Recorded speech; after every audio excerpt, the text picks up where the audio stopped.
Food truck marketing plan examples. So in this podcast of Food Truck Freaks, we're actually going to dive into this question we received on Marketing Food Online, which is our other YouTube channel, where we had a food truck entrepreneur who had just started, but they were not very familiar with the process, if you will, for food truck marketing, and we're looking for some examples on how to do that. So welcome to Food Truck Freaks. I am Damian Roberti, founder and CEO of Marketing Food Online. We are a division of multiple YouTube channels. We have about 4 or 5 we just have up and running here on YouTube for food entrepreneurs. And we also have, of course, the food podcasts.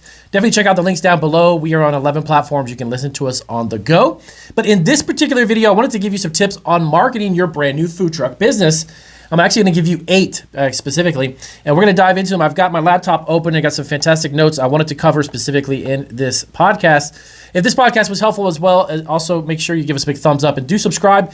This is a brand new channel for us. We have quite a few videos so far, but we have hundreds of videos that we're going to be uploading to give you tips and pointers about food truck business, the food truck industry, getting started, what you need to know for licenses and permits, and so on. So let's dive right into this podcast, if you will. So number one of the best ways to market a food truck business right off the bat is your food truck. Now, this may be like, well, Damian, that's a no-brainer. Obviously, my truck is like it's a big billboard on wheels. You're exactly right. One of the first, right out of the gate, ways to market a food truck successfully is to have a fantastic wrap on your food truck. Now, what does that mean specifically, Damian? What is fantastic? That's pretty vague. You want to make sure that your food truck, number one, has your brand and your logo on it in a very large way. Most of the wrap should enclose your logo or brand because it's eye-catching. It's going to be memorable for customers. If they see you at local events and they go there and they see you, they're going to be familiar with it. And that's where you build up clientele and customers, a customer base locally. But your food truck wrap needs to also have color. Very bright colors are always better than a dark browns, blacks, or those types of earth tone colors are not as visible or eye-catching as colors. I don't care if you're doing barbecue, you can have bright, vibrant colors on it when you're doing barbecue business. If you've got tacos, same thing. If you're doing pizzas or hot dogs, or even if you're doing snacks, doesn't matter. Make the color vibrant because you want to be eye-catching. It is the easiest way right out of the gate to have marketing your food truck around. And as you drive around the town or city that you're in, it's even more memorable because people are going to see it. The other thing you want to do also with the wrap is make sure that the fonts, the actual text, the fonts themselves are legible. They can be read. I have seen I've been to a lot of food truck rallies, been to a lot of food truck events, or just events in general, and there have been food trucks there. And a lot of them don't focus on that. They make the text and the font very small. They also make it very hard to read. They try to get really artsy and creative with it. There's nothing wrong with that. But if you want to use your truck as a marketing tool, you need to have the text and the font to be large enough for people to read it from a distance, easy to read, easy to remember.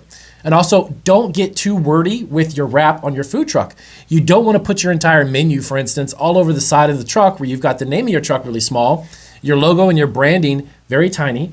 Nobody's going to understand what's going on because they're going to see strictly your menu. Some people actually put their menu directly on their truck, which I highly wouldn't recommend. Over time, as your menu changes, recipe changes, you're going to have a menu on your truck. Don't make the menu permanently embedded on the wrap because you want to have a menu board outside of the truck that can be interchangeable, that can be mixed. Over time, you're going to evolve and maybe offer different foods. Don't put your menu directly on your wrap. The wrap is a permanent thing. When it goes on the truck, it normally lasts about 7 to 8 years. You want to make sure that that wrap conveys your brand and the name of your truck easily legible and able to read it, okay? Next up, number 2, of course, this is a no-brainer, but attend festivals and events in your area as often as possible. Now, with certain menu items of certain food trucks that serve certain foods, some events and festivals are going to be more successful for you than others. For instance, if you're doing barbecue and you're doing Southern barbecue with a lot of different fries and sides and coleslaw and these types of products, these types of items, and you go to an event that might be a jazz festival, there may be certain events that a music festival like that, or even wine, a lot of times that doesn't really pair very well with the clientele who are there. So going to events frequently and finding which ones every year annually, go around as many as you can, find the ones that work best for you. Work out in the communities and cities that you're in what's going to really be most profitable. If you don't have that many events in your area, Try to look outside your city and county, within your state, but within another city or county. Keep in mind, though, as you transition from one city or county to another doing business, you cross those lines. You need to make sure that you have business licenses in those cities and counties, by the way. Most other cities will not allow you to function and operate a business unless you have an additional permit to allow you to do that once you cross city lines or state line or not set county lines. So attend festivals, different events. Try to gauge it, check it out, see what really truly works based upon the type of food and cuisine you're making. Okay. So next up, social media. You need to be on social media. This is another no-brainer, but all social media platforms don't work very well for food trucks. The two that I'd recommend the most, honestly, are Twitter and Instagram. Why do you recommend those two? Twitter and Instagram are great visual social media platforms. They rely on fantastic images, updated. Twitter, for instance, is even the best of the best. Up-to-minute events, functions. People who come to your food truck can download images instantly, share them with their friends, invite their friends to come over. It's an instantaneous marketing idea that works very well for food trucks. Now, Facebook and LinkedIn and such, I mean, it could potentially work that way for you. It could be a good one. Pinterest, obviously, not very good for a food truck brand. You can do a lot of images on Pinterest, but the idea that you want to do is you want to convey that you're going to be at a certain place at a certain time with a food truck.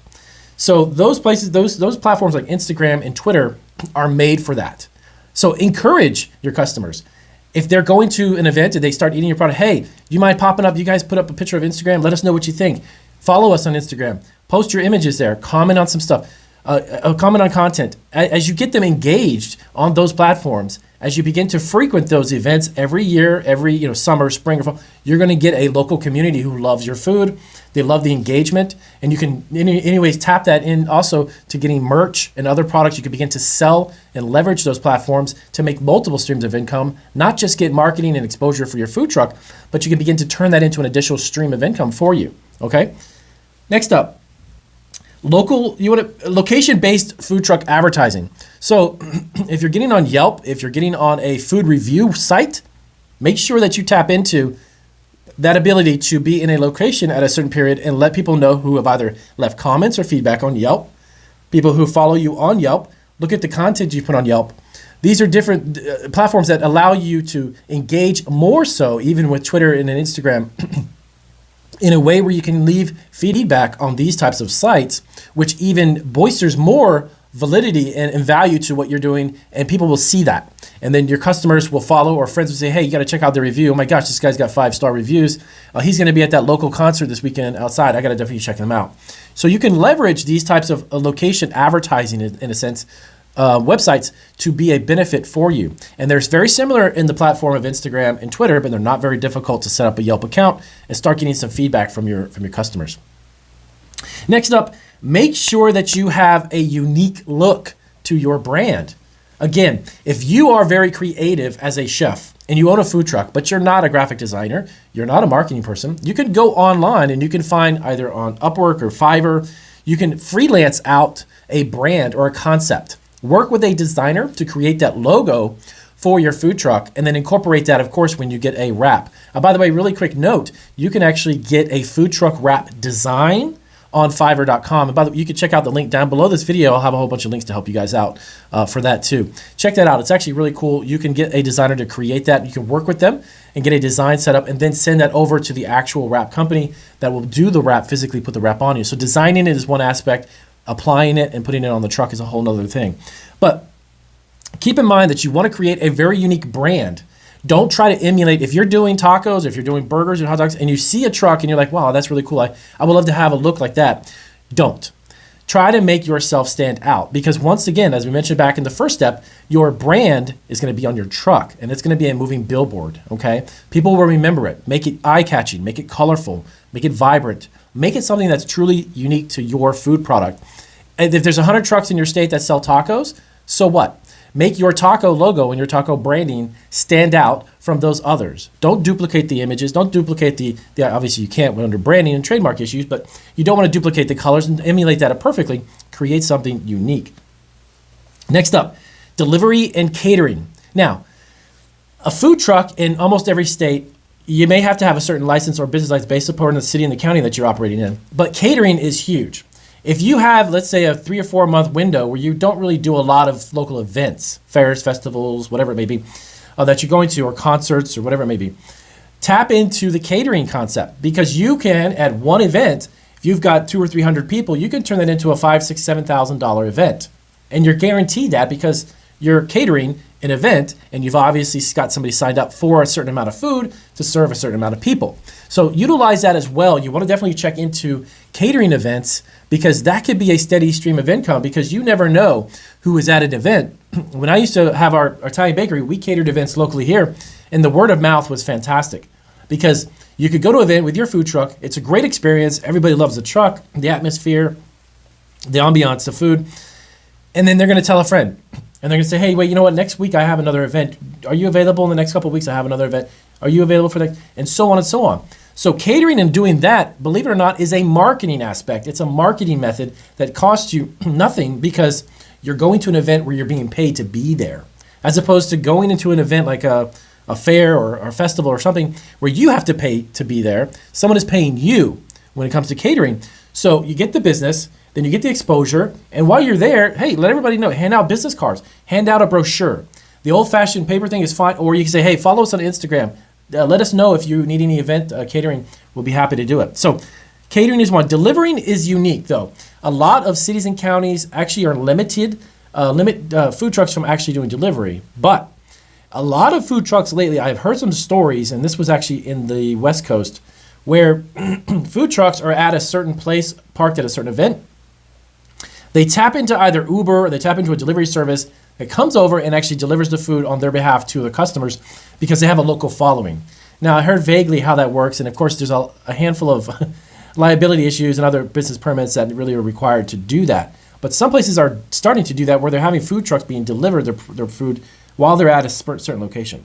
Next up, you gotta definitely look in your own neighborhood. Partner with local civic events, community outreach programs, universities or colleges, sports events. They could be not even professional. They could be college. They could be local. They could be a kid's week on the weekend. My son used to play soccer, and we would go down to the soccer field that's near us here.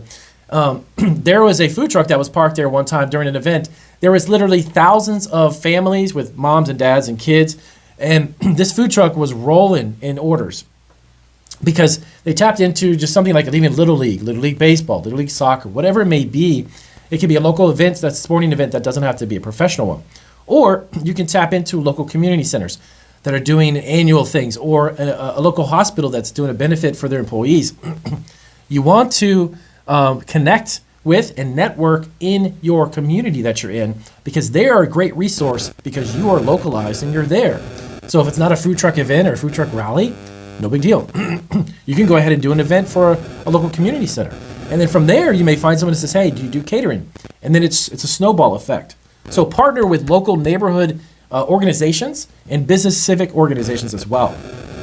Lastly, when you're at an event, whatever it is that you could afford to do, on your menu board, give something away for free.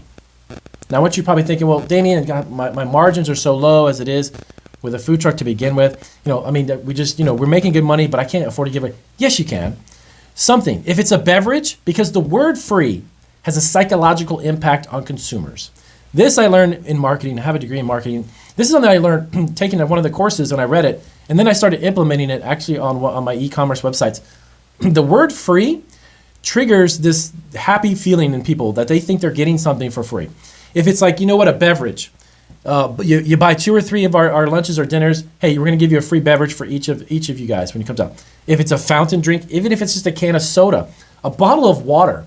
You can go to Costco, and as a food truck owner, you go to Costco, you buy things in bulk, you go to BJ's, buy a big container of water. It costs you like 50 cents or 30 cents a bottle.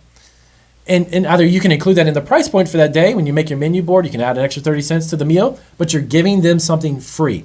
Doesn't matter. Even if it's for kids. Hey, if you have kids and you come to the event, you get buy a lunch, we'll give them an ice cream cone or something. It doesn't matter. The word free actually triggers a really happy feeling in people, and they think as if they're getting something for free, even if you wanted to increase the price 30 cents or 20 cents to cover the cost of it. So on your menu board, give something away. Find something that would go with your meal. If it's hot dogs and hamburgers or pizza that you're serving, then give them a soda, give them a Coca-Cola, or give them a bottle of water, or give them Perrier water. I don't know, whatever you got that you can do, give them a beverage for free. Put that on the board though. Write the word down right on the top, big letters. That entices more people to come to your truck. For instance, we went to an event one time. Behind us, we were at one food truck. Behind us, somebody was actually doing this. They were giving something away. And I was with my son and my wife, and we were debating on the two. And I'm like, it was something to the effect of like a free beverage or free drink. So instead of buying a $4 or $5 drink for each of us at this food truck, we actually went over there and bought lunch, and we got free. It was actually bottled water and some soda for my son. Absolutely free. Why not? It's a no-brainer. I made that decision because I got a couple free drinks, and I paid for lunch. So those are some great marketing tips if you're looking to just start, or if you're beginning your path on starting a food truck from scratch. Keep these marketing tips in line. They'll definitely help you out along the way. So if you guys have any more questions about this, let us know, and check out our podcast as always. We appreciate you guys' comments and questions, because we'll build more content to answer you guys and to help you out. I'll see you guys on our next video.